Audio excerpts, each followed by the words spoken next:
Welcome to the new broadcast of Elex. So I was scrolling today, and I was thinking I've been streaming this game. I've been streaming it, and in my first video, I've been narrating it to be so much like Fallout and also like Elder Scrolls. We all know we're waiting for the good old Fallout 5 to come out, and hopefully Bethesda's finally going to get it right. They're going to give us a new engine, and they're going to just go back to what is good. Because if it's not broken, don't fix it. That's what we would call Fallout New Vegas, and Fallout 76. We can just can that.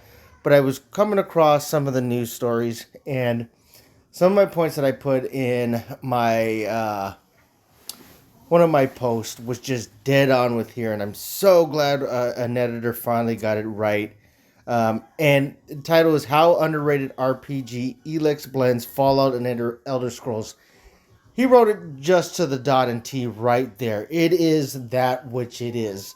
Now, one of the fallbacks that I said in one of my things is, he goes in 2017, Nordic published Piranha Byers' little known gem Elex, which Elex is the original one. I've already said I haven't played it that much, but it is somewhat like this one. Some of the throwbacks that I put in there's the same things that this gentleman put in here. You know, for instance, diverse factions.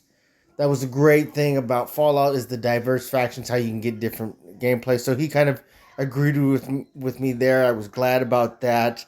Mutant, Raiders, Raptors, and Mechs. We all love that about the Fallout series, where you can go from killing these junky chem filled Raiders to um, looking at the Brotherhood, who are technology savvy, and then you can go to the Great Khans, who they're different, and that's what we loved about the Fallout series. The factions. We love the factions. Each faction had their own way to gain their trust, to become part of them or get some of their skills.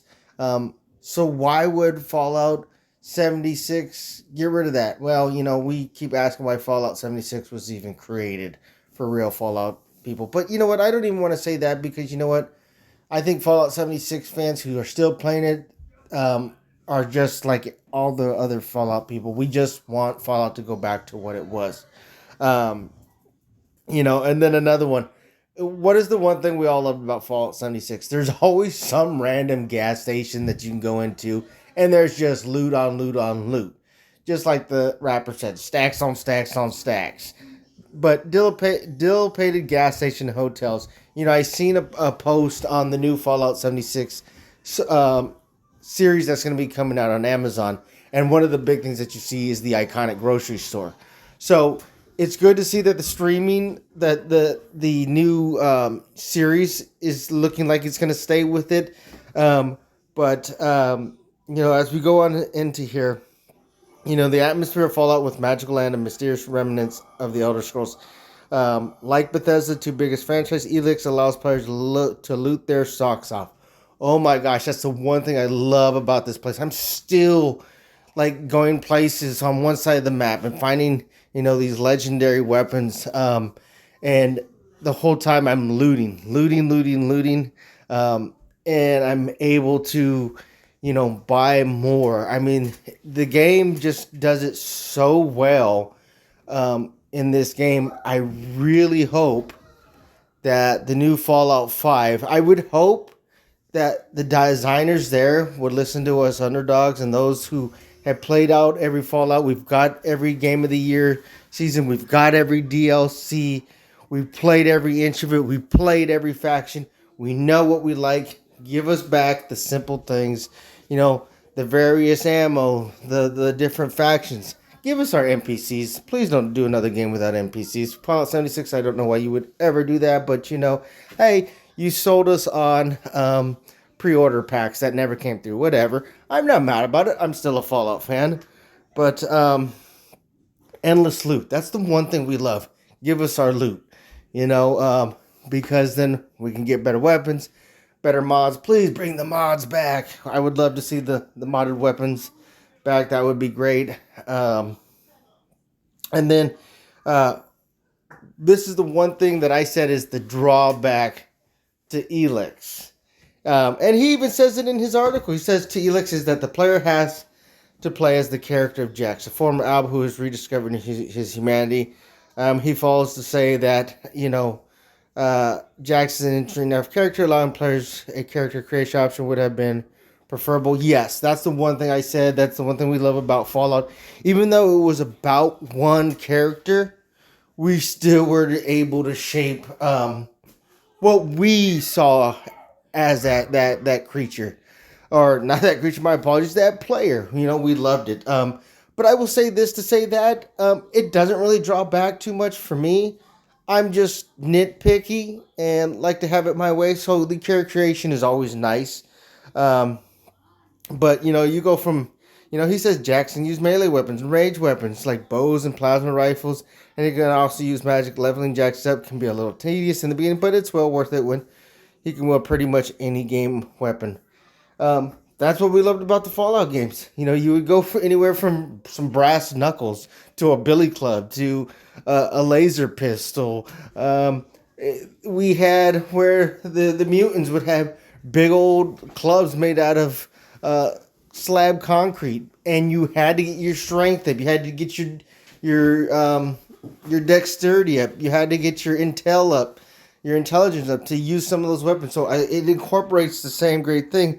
But I mean, just a really good article that I read, and I've been doing some videos on this. I think it's a very underdog game, but it's really good for those, because this guy captures it right. While we're waiting for Fallout 5, I would recommend people going out and checking it out. The article is by a young man named Sean Bell.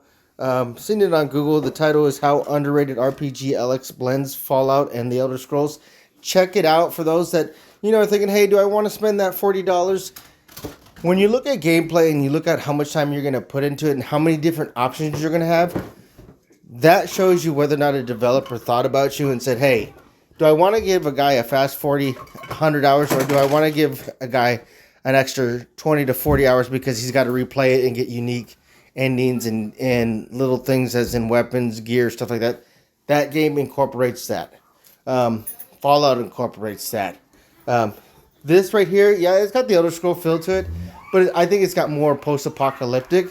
I would have you all check it out. I just wanted to post that on my stream for today because I thought the article was a really good article. I'm really glad that this guy came out and wrote that, because he's spot on what I put out for my streams and stuff about how good this game is. And it's so hard to wait for a new game to come out. I'm on my edge on Fallout 5.